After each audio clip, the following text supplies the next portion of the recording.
நம்ம வாழ்க்கையில நம்ம வாழ்றதுக்கு 2 இம்பார்ட்டன்டான கேஸஸ் ரொம்ப தேவை அப்படின்னு சொல்லி நம்ம படிச்சிருக்கோம். அது என்னன்னா oxygen and carbon di oxide. இந்த ஆக்சிஜன் வந்து நம்ம உள்ள எடுத்துப்போம், அட் த சேம் டைம் வந்து கார்பன் டை ஆக்சைடை வந்து நம்ம வெளியே விட்டுருவோம். இந்த ஆக்சிஜன் எங்கேருந்து நம்மளுக்கு கிடைக்கும் அப்படின்னா, ஒன்று இந்த அட்மாஸ்பியர்லேயே இருக்கு. அது மட்டும் இல்லாமல் இன்னொரு மோஸ்ட் இம்பார்ட்டன்ட் சோர்ஸ் எங்கேருந்து நம்மளுக்கு இந்த ஆக்சிஜன் கிடைக்குன்னா ட்ரீஸ் அண்ட் பிளான்ட்ஸ். இந்த ட்ரீஸ் அண்ட் பிளான்ட்ஸ் என்ன பண்ணுன்னா, இந்த போட்டோசிந்தசிஸ் அப்படின்ற ஒரு ப்ராசஸ் இருக்கு. அது வந்து கார்பன் டை ஆக்சைடை உள்ள எடுத்துக்கிட்டு ஆக்சிஜனை நம்மளுக்கு வெளியே விட்டுரும். ஸோ இப்படி தான் வந்து நம்மளுக்கு ஆக்சிஜன் கிடைக்குது. இதனால தான் சொல்கிறாங்க நம்மளுக்கு ட்ரீஸ் எல்லாம் வந்து ரொம்ப இம்பார்ட்டன்ட். ஏன்னா நம்ம வாழ்றதுக்கு ஆக்சிஜனை கொடுக்கறதே வந்து எதுனா இந்த ட்ரீஸ் தான்.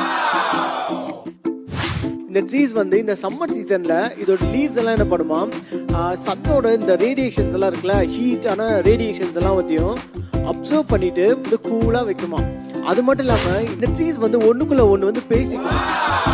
எப்படின்னு பார்த்தீங்கன்னா, இன்செக்ட்லாம் வந்து அதை வந்து அட்டாக் பண்ண வருது அப்படின்னா உடனே அது என்ன பண்ணும், ஒன்றுக்குள்ள ஒன்று பேசி ஒரு டைப் ஆஃப் கெமிக்கலை வந்து அது வந்து எமிட் பண்ணுவோம். அந்த எனிமீஸை வந்து அட்டாக் பண்ணுவான். இன்னொரு இம்பார்ட்டன்டான விஷயம் என்ன தெரியுமா, வேர்ல்ட்லயே ஓல்டஸ்ட் ட்ரீ எது தெரியுமா, அது ஒரு பைன் ட்ரீ. அது பேர் வந்து மெத்துசெலா. 4765 இயர்ஸ் ஓல்டாம். கலிஃபோர்னியால இருக்கு. It is the oldest tree அப்படின்னு சொல்லி கண்டுபிடிச்சிருக்காங்களாம். இன்னும் இந்த மாதிரி அமைதியான ஃபேக்ட்ஸ் தெரிஞ்சுக்க இந்த சேனலை சப்ஸ்கிரைப் பண்ணுங்க, ஃபாலோ பண்ணுங்க.